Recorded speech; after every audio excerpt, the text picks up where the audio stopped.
កូនសូមអោនកាយក្រាបថ្វាយបង្គំនាមម្ដាយភិរមឪពុកខ្ញុំណា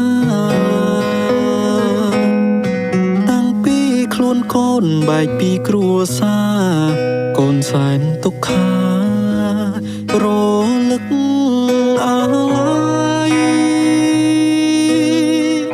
ឥឡូវគឺពេលវិសមកាកូនត្រេកត្រអាលបានជួបលោកថ្លៃ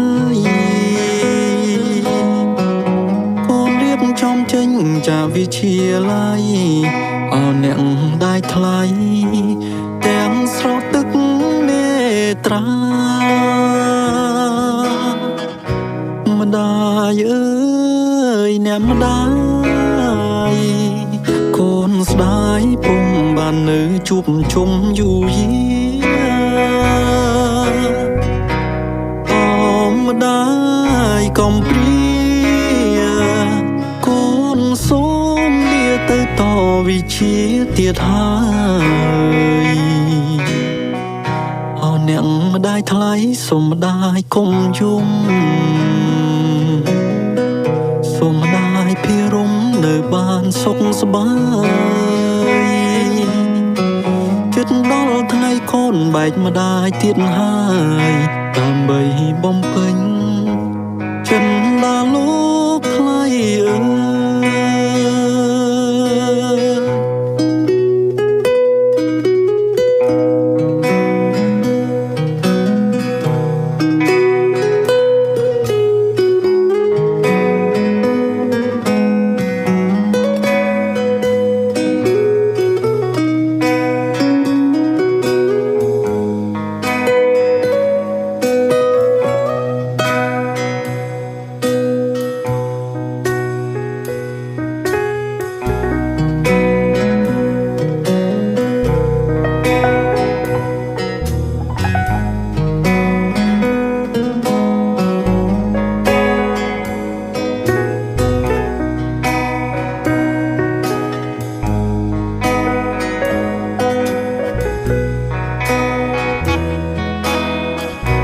ម្ដាយអើយអ្នកម្ដាយកូនស្ដាយពុំបាននៅជួបជុំយូរយាអម្ដាយកុំព្រា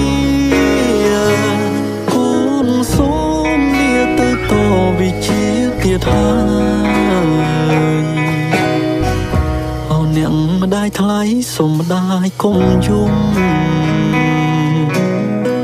សូមម្ដាយភិរមនៅបានសុខសប្បាយចិត្តដល់ថ្ងៃកូនបែកម្ដាយទៀតហើយ